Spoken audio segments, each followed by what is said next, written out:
Zach Evanesh, and this is for supertraining.tv and Zach Evanesh Strongcast. We're basically the most handsome men on the West Coast, and all these people have gathered here to see us. You hear that noise? It's like the handsomeness parade. on the West Coast. I would say it extends all the way to the East. Why not? That's right. Fuck it, man. We're international. Look at this. Yeah. Drill. Look at this.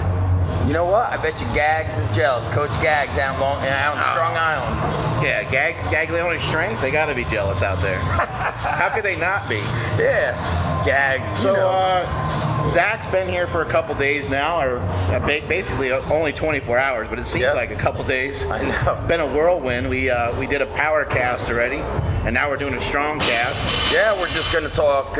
Just shooting the shit, man. Having some fun. Talk life, talk lifting. I feel bad for you because I feel like you probably normally eat at home. Do you feel like you have to take me out to eat for every meal? I gotta fancy up a little bit, you know. You think I'm fancy like that? The problem is coming back from my Columbus trip to the Arnold Classic. I came back and I haven't bought food. I haven't gone to the store. So that's the real story. Otherwise, I'd be cooking up meat and rice and all kinds of shit for you. You'd be cooking up grits and cornbread out this motherfucker.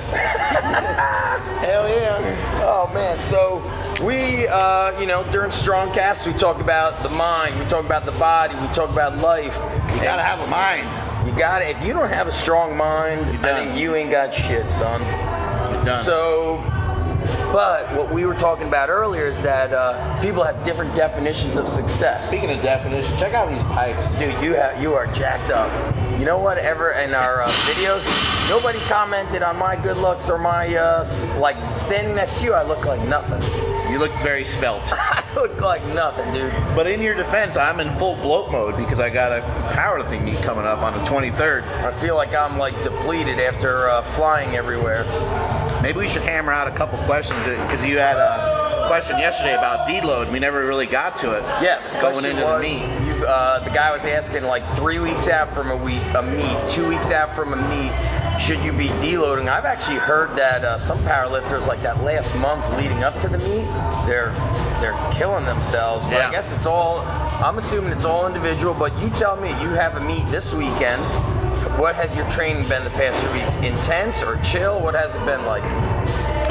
A couple things with my training. I've been doing a lot of singles with my squats and with my deadlifts, and I've been only going heavy on a squat or deadlift every other week. So with that system in place, there's already plenty of rest involved. The rest is like taking care of itself simply by just doing the lift every other week rather than trying to hammer yourself every week. However, I topped out a little early. The lifts got a little bit harder. Not that I was expecting, because some of this raw stuff for now is, I don't want to say it's new, but I guess it's new again to me, because I did it when I was young and now I'm doing it again. And so I hit a 672 squat in the gym almost a month ago. That's as far as I wanted to push it in the gym, so I haven't gone heavier than that. What are you doing, so if you're lifting, if you're doing singles every other week, what are the off weeks look like, or the practice? It's we're working on practice. We're working on trying to do the lift the right way, trying to do the lift properly, trying to do the lift with some aggression as well and some speed. But the main focus of that day is form. That's the main focus. What kind of reps are on those days? In a squat, a lot of times I'll do doubles or singles. In the deadlift, I like to do more repetitions, because I kind of have a theory I've been working on, which I call reverse engineering the deadlift. And it's basically thinking about doing your deadlift from the top of the lift rather than from the floor. The reason why I kind of came up with the concept was my deadlift form is poor. It's not up to par with where it should be. I don't get enough leg drive. My positioning from the floor is bad. I thought I was slow off the floor, but it's not necessarily that I'm slow off the floor. I'm slow off the floor because I'm out of position. I can get in better position on rep number 2 and rep number 3 of a deadlift. If I hold onto the bar and I go down slow, I drive the hips back. I got about a 3 or 4 count on the way down, and I barely just kiss the floor with the plates and then reverse the weight aggressively and come back up. And that's what I've been working on, and it's I've had a lot of progress so far in the deadlift. But in terms of deloading, I don't necessarily deload. I get myself to a point in my training where I feel comfortable with what's going to happen at the contest. I play it over and over again in my head, because as we mentioned earlier, you got to be mentally strong in this game. And once I'm mentally okay with what I'm about to perform on the platform, then my training, I don't want to say that it stops, but it slows down quite a bit. Volume is crucial, form is crucial, and the weights are kind of third-dairy, I'd call them. How do you stay, you know, the motivation? You're 37. Getting old.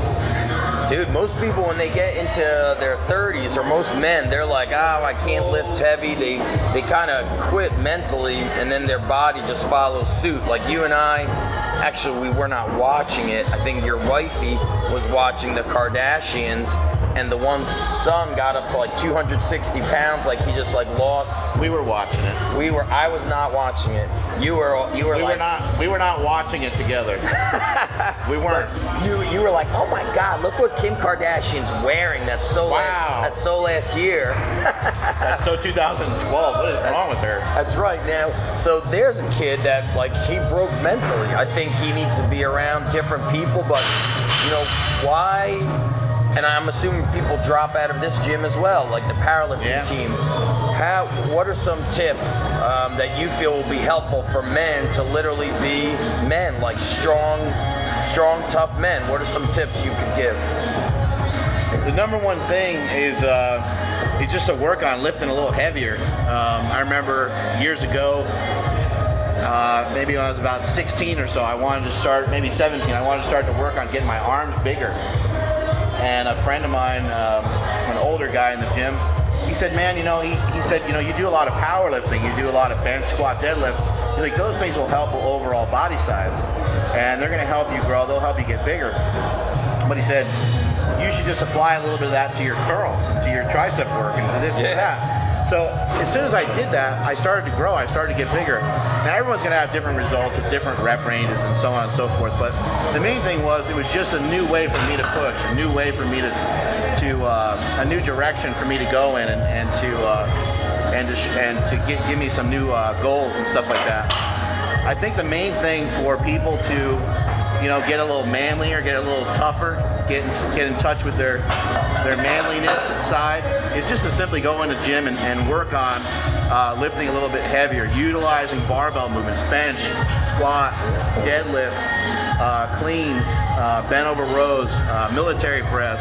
Fancy stuff. Yeah. Fancy schmancy. Well, and sled dragging and tire flips and even like digging a fucking ditch, you know, like shoveling some motherfucking snow and shit, you know, like do some man shit. Yeah, that kind of stuff will, so to speak, put a little hair on your chest, you know? I think sometimes, you know, if you don't have a team, like you have, you know, team super training, you know, I train alone, but I think some of you guys out there that maybe losing a little bit of that motivation, or you're like, damn, starting to get some man boobs here, I'm losing my edge, then, you know, go back and, you know, what Arnold said in The Education of a Bodybuilder, he's like, man, me and my buddy, my training partner, we'd go out, we'd put 250 pounds of weights in the back of our car, we'd go and squat for like 50 sets till we couldn't walk anymore, then we'd like grill food and drink wine and have sex with ladies and act like gladiators. Now, you may only be able to accomplish the squatting, you may not be able to drink wine, have all that food, and have sex with the ladies, but I think the bottom line is the lesson learned there is break the rules and go train outside. Go take one dumbbell. Go on Craigslist, buy yourself a heavy dumbbell, one dumbbell, put it in your car, and then go out to the park. Do one-arm farmer walks. Do clean and press. Throw the thing.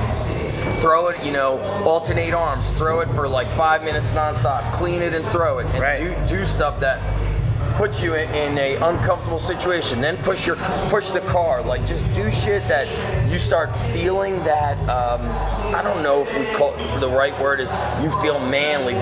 You start feeling tough. That's what it is. You start feeling human is what you feel, is because we're designed to walk a certain amount of steps every day. We're designed to do certain things each and every day. And what we end up talking about, the conversations that we end up talking about, are basically, this is just artificial exercise.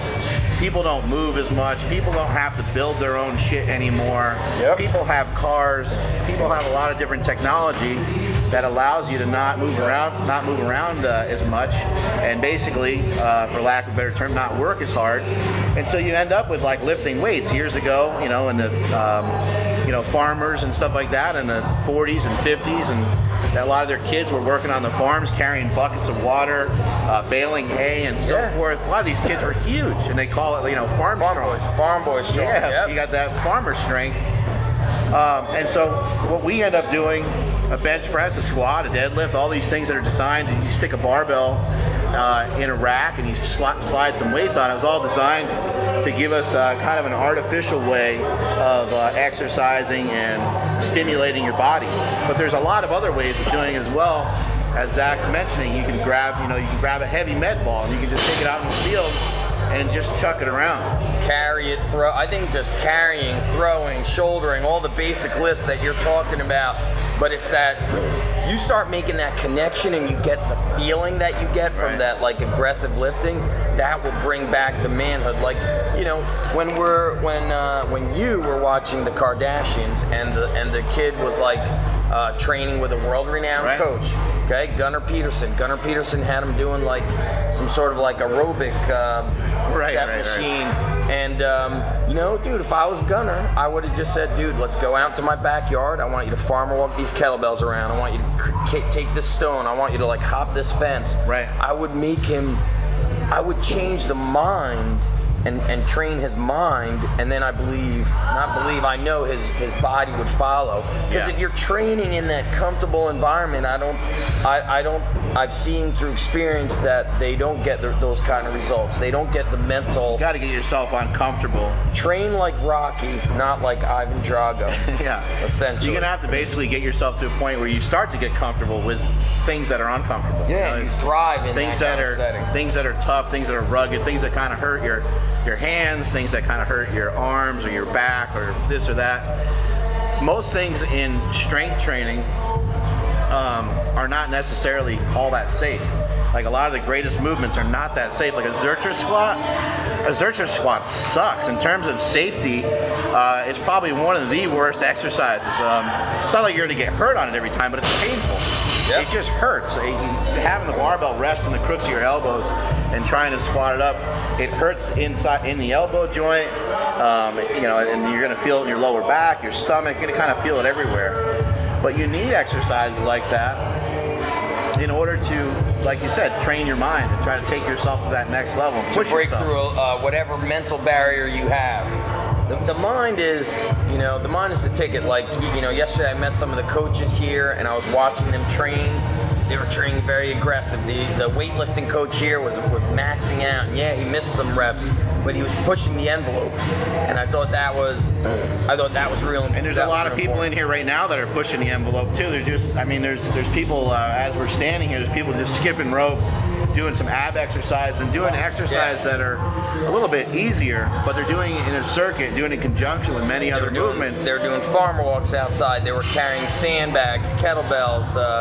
They're doing some gymnastic drills here, and for them, that's getting out of that comfort zone. And obviously, what's real important is you guys can hear the music. You can hear the atmosphere. Energy.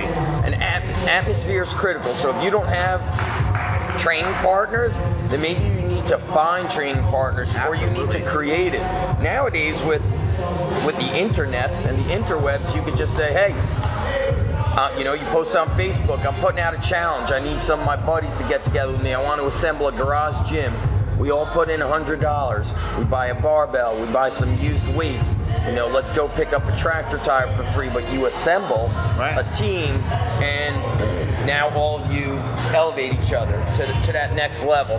But not everybody needs a team. I don't want people to be waiting for a team to make shit happen. I think if you're a coach or you're somebody who's even in a commercial gym, you can attach yourself with different people, even for what you're doing, working with some of the wrestlers and stuff. I'm sure there's occasions where there's not as many people in your gym or not as many people showed up for a particular class. You say, hey kid, you know what? You and I are going back and forth on deadlifts and bent over rows.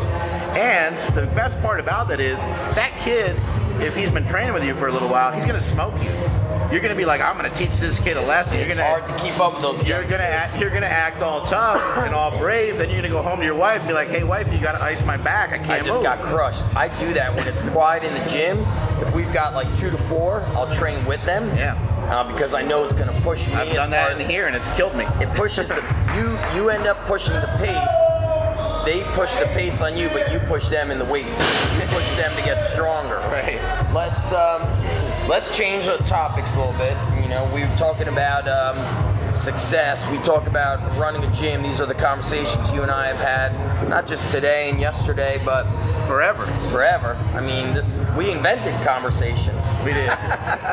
We invented conversation and we invented success. But we spoke about that some people see us, they see, hey, you own a gym, that's success. Right. Let's talk about how what we were saying just before we drove here is that success is based on your own rules. Don't look at what other people have and think that that's a success. You know, I'm a big believer when people ask me about business philosophy, I tell them, you know, how do you run a gym? I say, create your perfect day. How do you want your business to look? Right. And reverse engineer it so your business looks that way. Don't create a business that pulls you from the things that you want. And even if that means making less money, money is not what determines success. Right. Yeah, I've even heard someone say too as well, although you don't always want money to be the determining factor, it is a large factor, and you can even kind of set in your mind what kind of money that you're looking to make with whatever business plan it is that you're trying to set up, and where you'll be comfortable or what will make you happy. And if you don't really ever set some goals towards making yourself happy, or set some rules, as you mentioned, then it's going to be you're not going to be happy or satisfied with much of anything. I kind of have a saying that I've been saying for years: satisfied athletes suck. And it basically just means that you always want to try to get better. You're not really ever satisfied with your position. Now that doesn't mean you can't celebrate success here and there, because you're going to have to do that. Otherwise, you're going to drive yourself. Yep, you got to celebrate the small victories. You got to celebrate those small victories. It's going to be important to your mental capacity as you try to keep moving forward. But I like what you said about kind of like setting up your day. Like, what's your ideal day? Are you training 10 people in a day? Are you training 6 people in a day? Yeah. You're training multiple groups.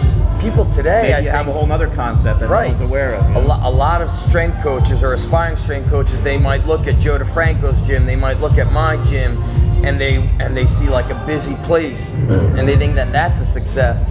But as I've evolved, to me, my success is going to be a very small place, right, training people 3 times a week, maybe 1 to 2 hours at a clip, and if that's, you want to look at not just the short term, but you want to say, what are all the things I want?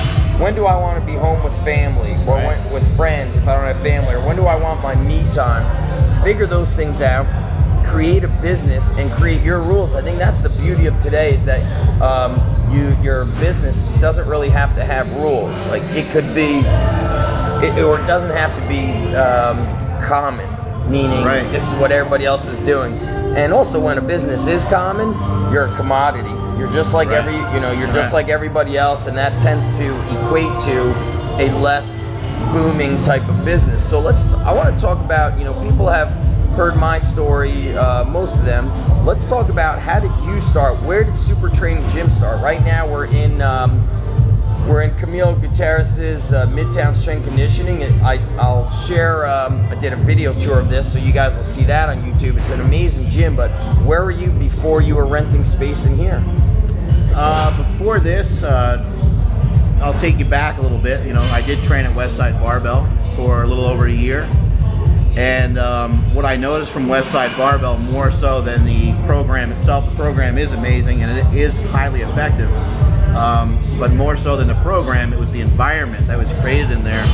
It was a bunch of dudes. Everyone had the same goal of not only just getting better, but trying to be the best. And it was very difficult to try to live up to that day in and day out. It was a hell of a grind. Think about your toughest days as a football player, a wrestler, or whatever sport or whatever endeavor you've done in your life that you viewed as difficult. It was like that every single day inside that gym.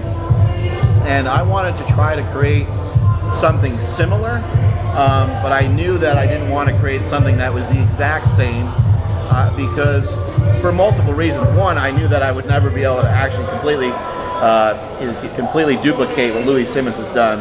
That would be foolish for me to think that. But I wanted to have an environment of people that were intense, but I also wanted to create an environment with people having fun and people were excited about excelling, and they weren't as tunnel vision as some of the guys at Westside Barbell. Now, you're not going to get the same results that way, but I wanted to have a little bit more balance to the gym that I was trying to come up with. So in 2000 and in around 2005, I moved to the Sacramento area where we are now, and I started my gym inside of another gym in Woodland, California. The place is called Body Construction Zone. How did you what did you just stop in there one day, or you saw that they had it for rent, or what did you do? I was coaching. I was a high school football coach. That's right. And strength coach at a football at a local high school. And I ended up running into some people that knew some people that were starting up a gym. And one of the owners of the gym was a meathead. I mean, this guy was like, he was just totally jacked. He was really built and stuff. And I had a conversation with him about, and keep in mind, a lot of this stuff was quote unquote newish at the time. Elite FTS, glute ham raises, reverse hypers, bands, chains, all this stuff. It wasn't relatively new because Louis Simmons was talking about it for like 10 years. And there were some other strength coaches out there. But for the people that weren't in the know, it was brand new. And so I was telling this guy, and he was really excited. He was like, wow, you know, and he was like, well, I just want the best. I want to get the best equipment in there. And I told him, I said, well, I can help provide that for you. We can order from Elite. We can get some of the best benches, squat racks, mono lifts, and so on. And so Super Training was created inside that gym. I was able to rally up some good lifters. I went to a few local competitions. I went up to Diablo Barbell Club, which is in Concord, California. Yep. And that's where I ran into my boy, Jesse Burdick. And what's up, man? See you guys later. And when I ran into Jesse Burdick, I started meeting more and more powerlifters. The gym in Concord was a full-on powerlifting gym. And that place also inspired me and kind of made me kind of realize that I needed to eventually work my way into kind of having my own spot, you know. And so things kind of deteriorated at the gym that I was in, Body Construction Zone. It kind of fell apart. I ended up, walking off with the equipment basically. What'd you learn from seeing a gym deteriorate, whatever that means? I'm not sure. Yeah. Well, what's the big lesson you learned when you saw that gym, whatever happened? Well, the first thing was they overspent. You know, they spent way too much money on a lot of different things when there was no money coming in. Which is never a good idea. They borrowed a lot of money. They got a lot of loans. Some of the people involved in the business had money. But no matter how much money you have, it's still not a good idea to like light your money on fire. Yeah. And so unless your name is Jesse Burdick. Unless your name is Jesse. That boy's got dollar bills, yo. Holla. But they were spending like 10, 20 grand on like a front desk, you know, and their mind was in the wrong spot. Their mind wasn't in. They let's have 2 leg presses. Yeah, hell, exactly. They could have bought a car. Exactly. Yeah. Their mind wasn't in the right place in terms of like, let's make sure our clients are happy and that kind of stuff, and let's make sure that people are making progress and having a good time. Their mind was set on like, let's make sure the place looks pretty, and let's make sure that we're all things to everybody. And that was the biggest mistake that they made. And so in creating Super Training, I wanted to have a little bit more of a common path amongst the people at the gym, and that was just to have everyone have the same goal of being stronger, everyone getting stronger. So I took my gym out of that gym, was in someone's garage for a little while, for about 6 months. Then I got my own place, and when I had my own place, things were going good. I was there for about 2 years, year and a half. How big was that place? It was only about 900 square feet. Perfect. Something like that. Yeah, it was a standalone building? No, it was just like some office spaces and stuff, and some warehouse spaces. And nice. We were next to a Hmong funeral home. Oh wow. And we would see a chicken out there or a cow or other animal, and then next thing we know, they'd be cooking. We wouldn't see the animal anymore. Oh my God. Yes, we don't know exactly what happened. That may have been where Lieutenant Schmiethers found out about you. Schmedling or whatever. Found out with the photos of you with animals. Yeah. So anyway, oh God. I was in that gym. That's your second location. And right. Yeah. And we had some success. We ended up in like Men's Health or Men's Fitness or whatever it was. Who were you training then? Only powerlifters or athletes, or who did you work with? It was just powerlifters. And how did people find out about that gym? What was like the main way? A big part of people finding out about super training was by A, me going to meets, and B, video. You know, having Jim McDonald and myself videotaping a lot of this stuff, and having a website that Jim McDonald was running. Also created, I remember this was a long time ago, you sent me, I can't remember if it was a squat deadlift video, I think it was the squat and deadlift DVD, and it was probably like close to 3 hours. Yeah. And I remember telling you, dude, you could break that up into like 2 things. Right. But I remember that, like seeing, I think even one of the kids in the video was a kid from your brother's documentary, Bigger, Stronger, Faster. Yeah. Yeah, I remember him doing the shotgun approach to the deadlift. Yeah. You thought I didn't watch that video. He just did a dive bomb on deadlift. The kid ended up pulling 650. He would like 19. go down fast and pull. He was strong as shit. Anyway, Camilo Gutierrez and Tara Getty, who are owners of the building I'm in now, and, they came and visited Super Training, finding out via whatever the hell magazine I was in, Men's Health or Men's Fitness. Or Playgirl magazine. It might have been Playgirl. And they came and they checked the spot out, and they really loved the gym. They loved the environment. They told me that they were starting up a gym, and I was like, oh, cool. And it was just that's kind of just where it left off, you know? Right. Then I ran into this other guy who was a local guy who was kind of just an equipment buff. He loved strength equipment. He loved, he loved kind of like these old school plates and old school squat racks and dumbbells and all these different things. And so he'd go around and visit different gyms. And he's just real excited about strength in general. And he kept telling me nice things about Tara and about Camilo. And he's like, hey, they're starting up a gym, and you should really look into that gym. Maybe you could work something out. Maybe you could have some space in there. Right.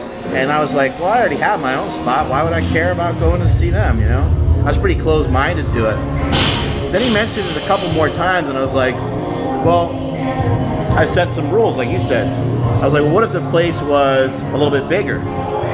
And what if the place was a little bit more ideal? What if it was more like what I was looking for? And what if the rent was cheaper? And I had less overhead, you know. So I started thinking of these different scenarios. I'm like, well, what if we could have a cable attachment in there? We could have different machines because the place was just so much larger than what I was in. And so I finally decided to just come check the place out. It was pretty bare when I came in. Wasn't a whole lot, and I thought, like, I could probably communicate with these people, use my equipment as kind of leverage to get in there. Yep. And that's kind of how it happened. I had a lot of equipment, I had a lot of rubber flooring, I had a lot of weights, I had a lot of shit, basically. And you share the equipment with them. So right now, there were some people like going through a class, and some people coming in using some of the stuff. Right. Yeah, exactly. Yeah, people use my stuff all the time. Sometimes things get broken, but whatever. You're a laid back guy. Not everybody's that laid back. You're more like anal about. Yeah. I'm pretty crazy when like shit doesn't get put back. Yeah. Because I like it organized. I'm crazy. I'm a crazy white boy. What I think is important to communicate with people though is I never had enough. I never had enough of anything to make the things work that I wanted to work. Even like, you sometimes hear when someone's having a kid, they're like, oh, we got to save up to have a child, or we gotta wait till we're in a better living situation before we get married. Or people kind of have these scenarios they play out in their head for these big events, these large events that happen in their life. They think everything needs to be perfectly lined up, and it is nice to think ahead. It's nice to make sure that you're not going to fail. That's a smart way of looking at things, but things are not going to be perfect. If you're trying to wait to have a child and have enough money, you're trying to wait to start your own gym or own business until you have enough money, you will be waiting probably forever. True. Never. You're never. There's just no perfect time. Like, look, 10 grand to start a gym is not that much money. It's a nice amount of money. It's a good starting point. But again, it's never going to be enough. Even if you have 10, 20, I mean, if you have tons and tons of money, maybe, but it's never going to be really enough.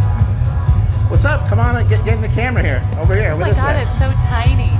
That's what she said? That's not what See you later. That is not what she said. No, well, hey, you know, you can't win them all. That's right.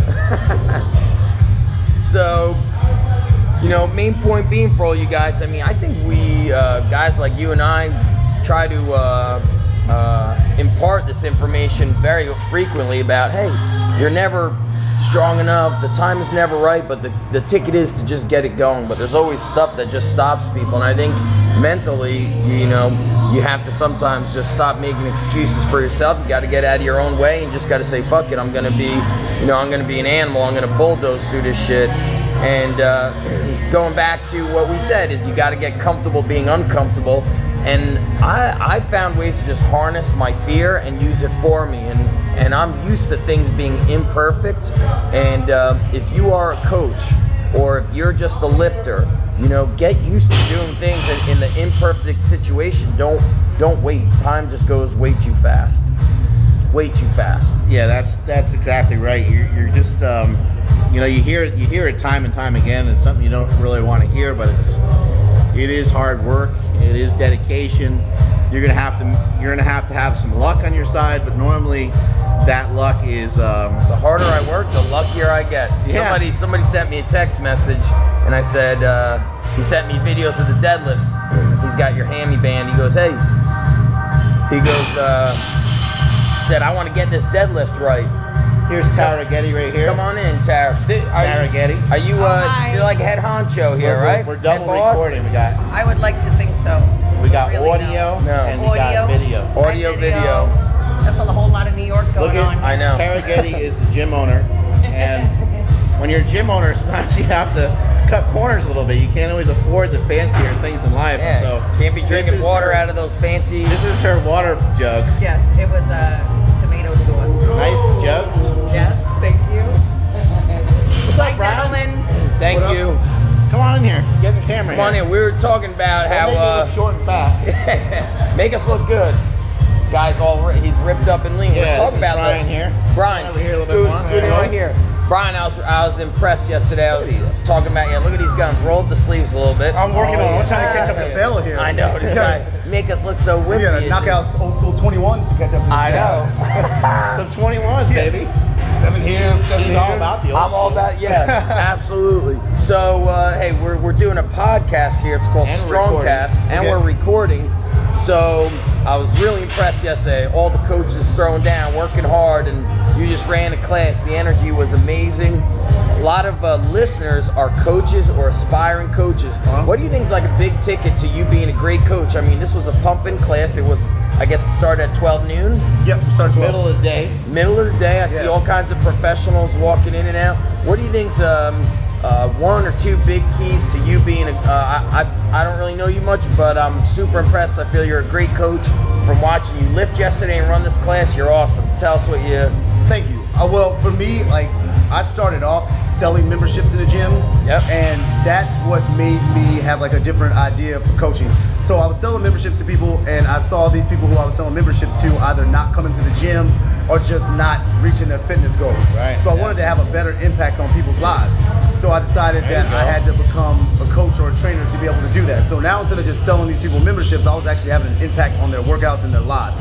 So from then, that's, I guess, one of my main sources of being able to, I guess, motivate people, because I'm like really passionate about it. And then secondly, I feel like your goal should be my goal.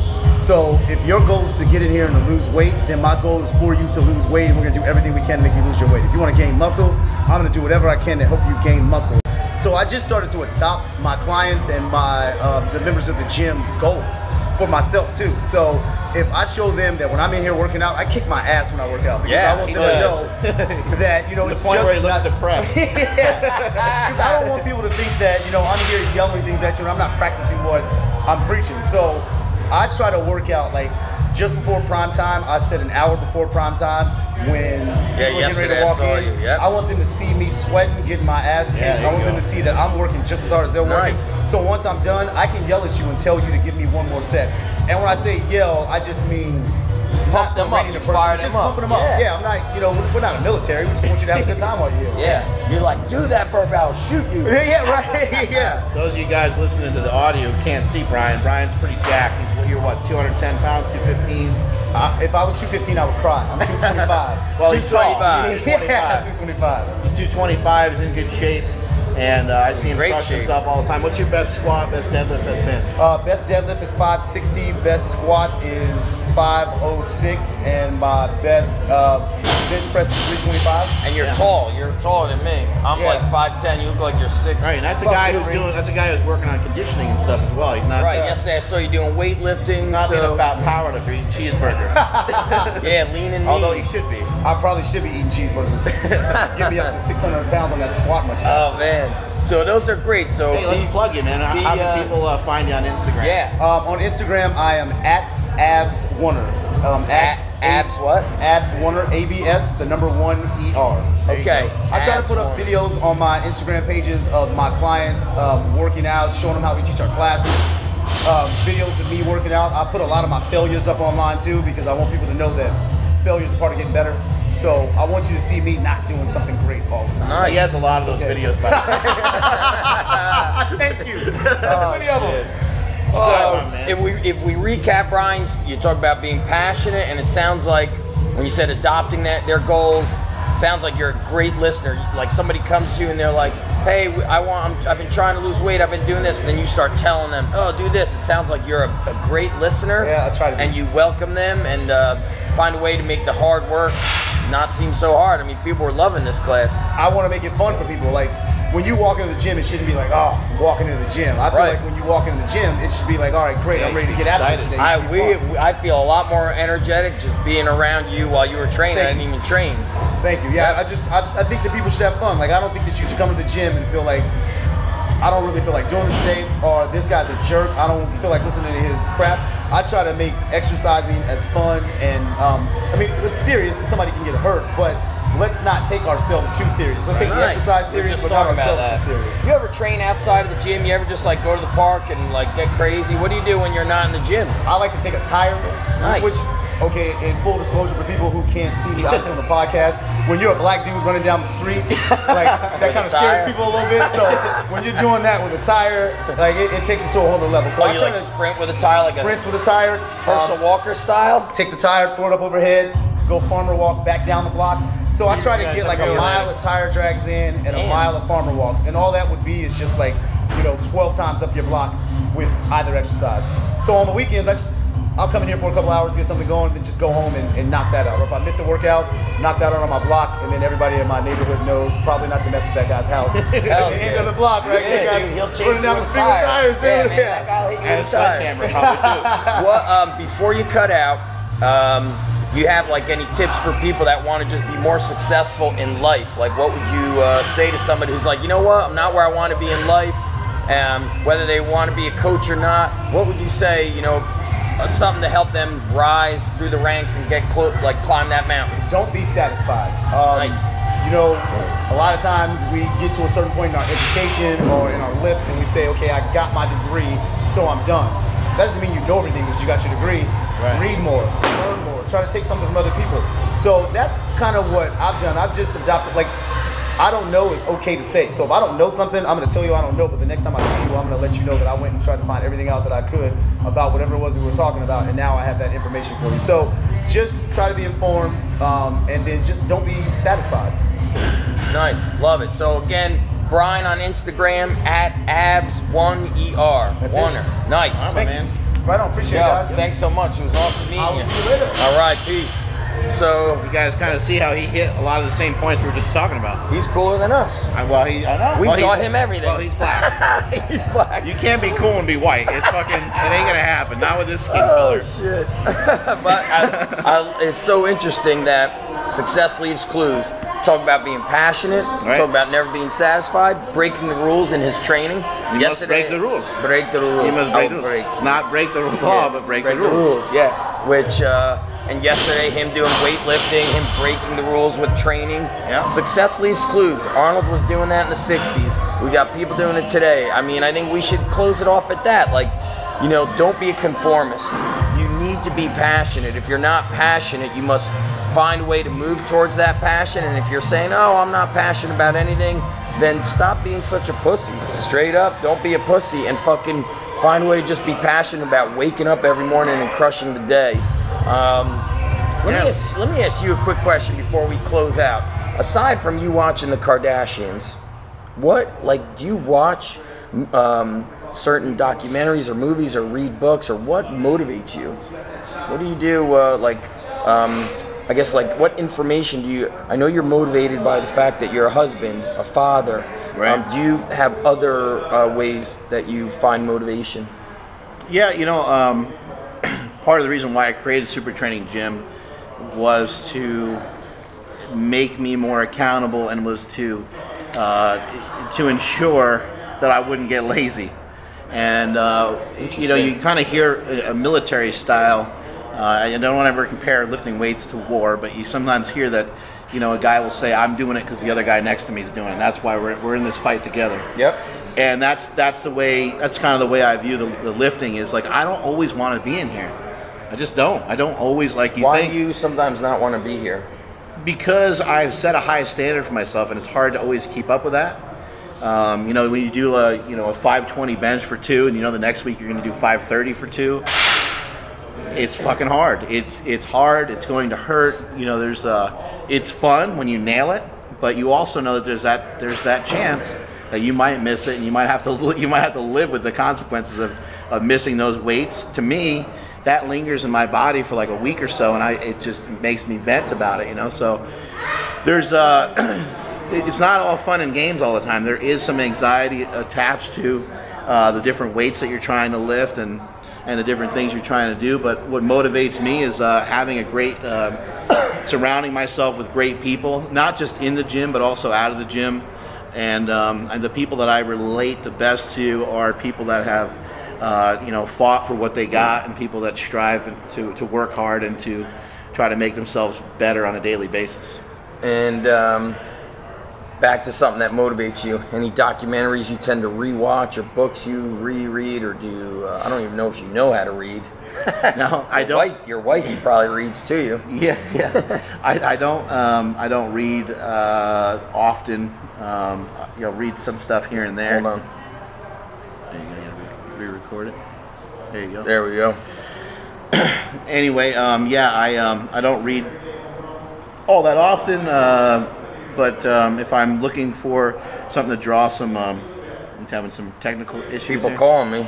People calling my phone. People blowing you up. I don't read that often, but if I'm looking to draw upon something for motivation, sometimes I'll watch a video. I like hearing different like speeches and different things like that. On YouTube. I've obviously watched like a lot of stuff on like Arnold, Muhammad Ali, Vince Lombardi. Those types of things. But I don't typically need a lot of rah stuff to get myself to the gym, but when I'm in the gym, it does help for me to crank music. A lot of times I'll fidget around with a certain song before I do a lift and stuff. Nice, yeah, I do that also. And I probably shouldn't, because my mind should be so focused in on the weight, but I just do anything and everything I can to harness the power and to try to just lift more each and every time I come in here. Awesome. Now, I would say one more thing too is like, I know people out there listening, I know that you have ideas and you have hopes and dreams, and don't let those fizzle out. Just because someone tells you something, or just because